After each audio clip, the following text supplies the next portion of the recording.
Hello मेरे pharma magicians के हिसाब से welcome back to Pharmistic once again. और अगर आप इस चैनल पे नए हो तो चैनल को सब्सक्राइब कर दो, या फिर बहुत लंबे समय से जुड़े हो चैनल को सब्सक्राइब नहीं किया है तो भी कर दो, ठीक है। और सब्सक्राइब करने के बाद डिस्क्रिप्शन में एक व्हाट्सएप चैनल का लिंक है, जहाँ पे हम डेली वन लाइनर शेयर करते हैं हमारे स्टूडेंट्स के साथ। और अगर आप वो मिस कर रहे हो जीपैट के लिए प्रिपेयर करते समय, तो यार क्या ही कहना, ठीक है। तो आज का हमारा वीडियो है फार्मास्यूटिकल टेक्नोलॉजी के इंपॉर्टेंट एमसीक्यू। चलिए बढ़ते हैं वीडियो में।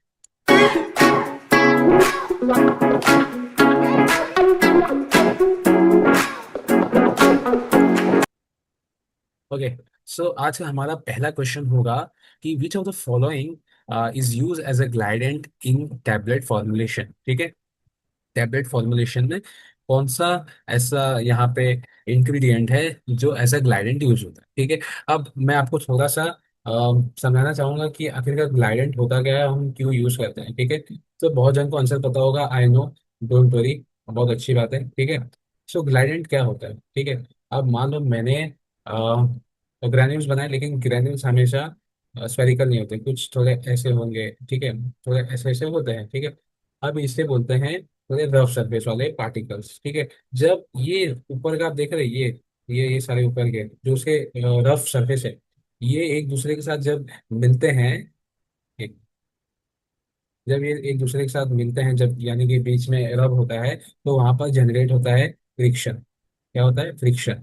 तो ये फ्रिक्शन की वजह से जो फ्लो है वो खराब हो जाता है। अब बोलोगे क्यों सर? क्योंकि ये मान लो ऐसा इंटरलॉक हो जाता है ना, इंटरलॉक हो जाता है, इसके लिए तो फ्लो खराब होता है। इसके पीछे बहुत बड़ा कंसेप्ट है, लेकिन अभी हमारे पास टाइम नहीं है, तो इतना थोड़ा शॉर्ट में समझेंगे। तो फ्लो कम होता है। अब यहाँ पर राइट आंसर वैसे तो है टैल्क, ठीक है। टैल्क जो है वो एज ए ग्लाइडेंट यूज होता है because it improves the flow property. अब किसी का क्वेश्चन होगा, सर एमजी स्टिरेट क्या है फिर?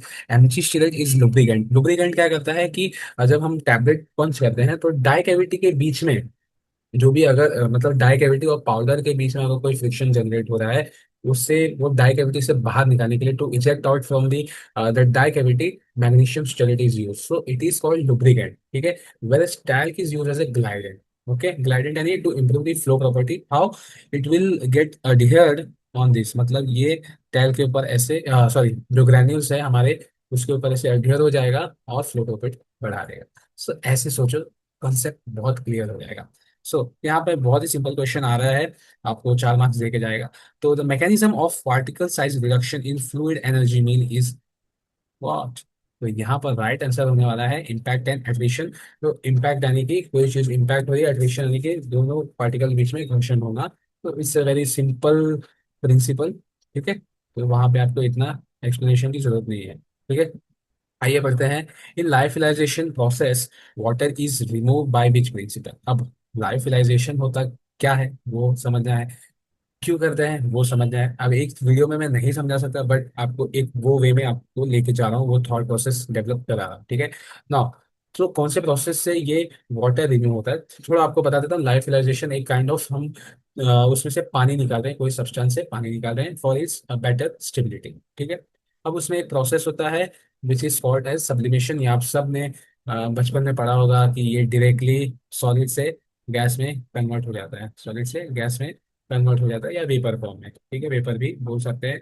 आपको कोई जेल नहीं भेजेगा।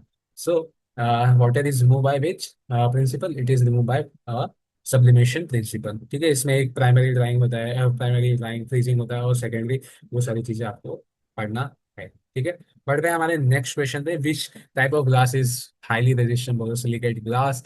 बहुत ही सिंपल क्वेश्चन है, इसका आंसर होगा टाइप ए ग्लास। जी हाँ, टाइप ए ग्लास जो है it is N highly resistant borosilicate glass. अब टाइप 4 किस लिए यूज होता है, टाइप 3 किस लिए यूज होता है, 2, ये सारी चीजें आपको पता होनी चाहिए। आपने एक आंसर राइट कर लिया, वेल एंड गुड, लेकिन बाकी के भी आपको आने चाहिए, और यही प्रोसेस है जीपैड में स्कोर बढ़ाने का, ठीक है। चलो, टाइम मेरे पास कम है, इसीलिए कुछ कुछ चीजें मैं स्किप कर रहा हूँ और आपको खुद से पढ़ने को बोल रहा हूँ, ठीक है। चलो, as per IP the DT और disintegration time for uncoated tablet should not exceed. आप बताइए, ये एक क्वेश्चन, ठीक है, चलो, शुड नॉट एक्सीड। एक क्वेश्चन आ सकता है, the disintegration time as per IP for uncoated tablet is, so both are same, don't worry for that। तो इसका राइट आंसर होने वाला है क्या? 15 मिनट। सो 15 मिनट के अंदर ही अंदर वो डिसइंटीग्रेट होने जाने हो जाना चाहिए। अगर वो एक अनकोटेड टैबलेट है। अब मान लो फिल्म कोटेड टैबलेट है तो कितना लेगा, तो इट विल टेक 30 मिनट्स, ठीक है। मान लो it is an sugar coated tablet तो इट विल टेक 60 मिनट। मान लो it is an enteric coated tablet तो इट विल टेक 3 आवर्स, ठीक है। अब इसके मीडिया कौन सा है वो आपको पढ़ना है, सारा एक चीज मैं यहाँ नहीं बताने वाला हूँ, थोड़ा मेहनत आप भी कीजिए, okay. Now, which equation describe the rate of drug dissolution from solid dosage form? Stokes law, Noyes-Whitney's equation, Henderson Hitchell bias, and Fick's law. तो यहाँ पर मैं बता दूं स्टोक्स लॉ कौन सा लॉ है भैया, सेडिमेंटेशन, ठीक है, सेडिमेंटेशन, तो it will not show drug dissolution. Henderson Hasselbalch equation, ये भैया पीएच वगैरह बताता है ना।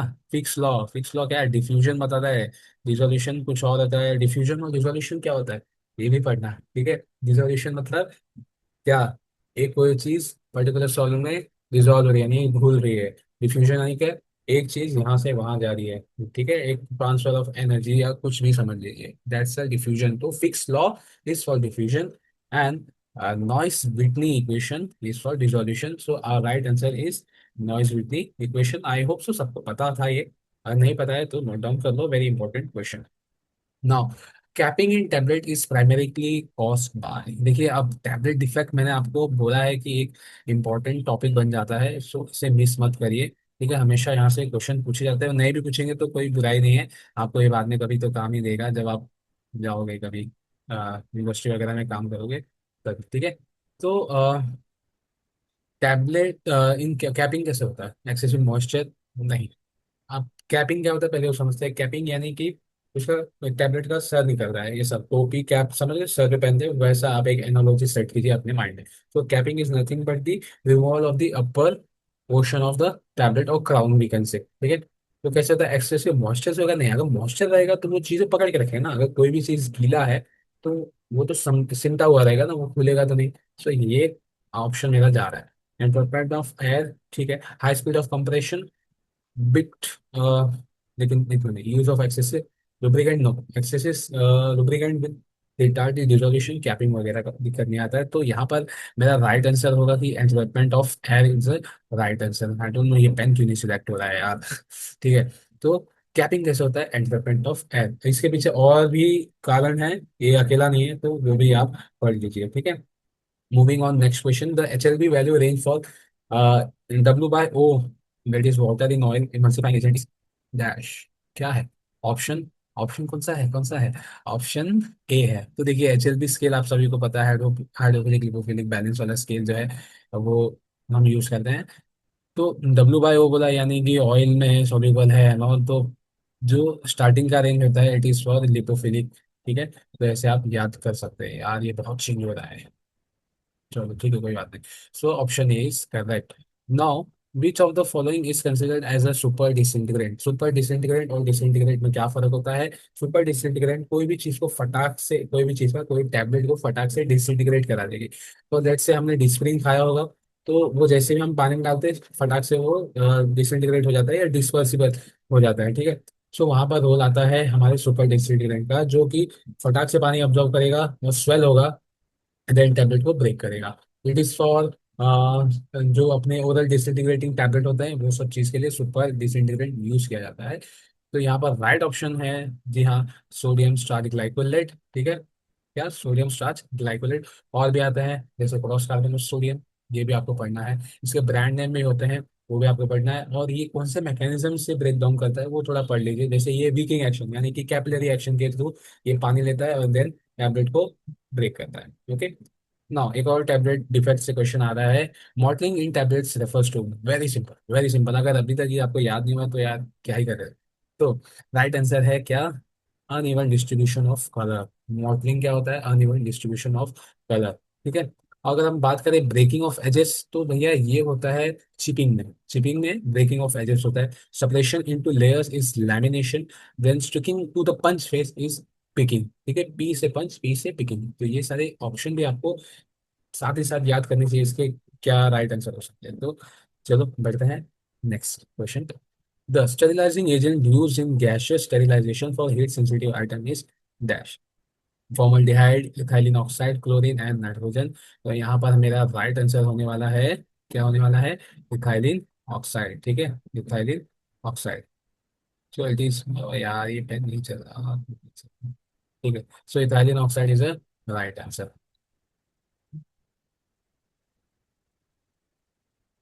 चलो बढ़ते हैं नेक्स्ट क्वेश्चन पे। Which test is used to evaluate the efficiency of HEPA filter in a laminar airflow hood? So DOP test जो है वो यूज होता है to evaluate the HEPA filter. HEPA filter की एफिशिएंसी कितनी होती है? 99.97%। ठीक है, ये याद रखना। HEPA फिल्टर का फुल फॉर्म क्या होता है? High efficiency particulate air filter. ठीक है, ये याद रखिए। अब आइए दूसरा देखते हैं, लीकर टेस्ट क्या होता है, किससे यूज होता होगा यार? याद करो। लीकर टेस्ट क्यों यूज होता होगा? क्लैरिटी टेस्ट आगे आएगा क्वेश्चन, इसका वो भी हम पढ़ेंगे। पायोजन टेस्ट भी होता है, ये याद करके जाओ भाई। In capsule shell manufacturing, bloom strength is a measure of viscosity, gel strength और कोहेजन, ब्रिटलनेस और मॉइस्चर कंटेंट। यार अगर नॉर्मल किसी का आईक्यू चलेगा ना, तो वो ये टर्म जो है ना स्ट्रेंथ, उसको देख के ही वो बता देगा कि ये जेल स्ट्रेंथ के बारे में बात कर रहा है। And ideal is 200 to 250। ठीक है, वो आपको याद रखना है। So here answer is the gel strength. Okay. Moving on to the next question. Sheik test is performed to check immunity against TB, diphtheria, typhoid and tetanus. So here right answer is diphtheria. diphtheria के हम sheik test use करते हैं। तो इसको याद करने का तरीका है कि ऐसा बना सकते हैं कि बहुत डीप छीका, मतलब हम बोलते हैं ना छीका, मतलब क्या बोलते हैं इंग्लिश में छीका, मतलब तो ऐसा छीक और शीक और डीप। ठीक है, डीप यानी बहुत जोर से छीका, तो डिप्थीरिया और शीक टेस्ट। ठीक है, ओके। चलो, विच of the following is non ionic surfactant? यार बहुत इंपॉर्टेंट क्वेश्चन आ रहा है यहाँ पे यार, सर्फेक्टेंट के बारे में क्वेश्चन बहुत पूछा जाता है। तो यहाँ पर नॉन आयनिक कौन सा है? मीन 80 या polysorbate 80 is a non ionic surfactant. ठीक है, याद रखिए।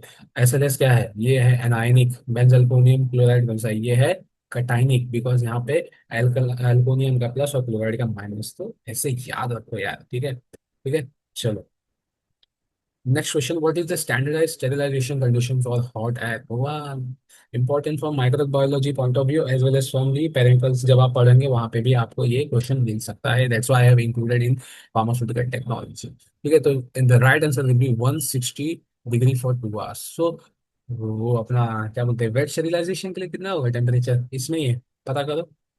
याद आया? तो वेट स्टेरिलाइजेशन के लिए होगा 121 डिग्री फॉर 50 मिनट्स। ठीक है, ओके। चलो,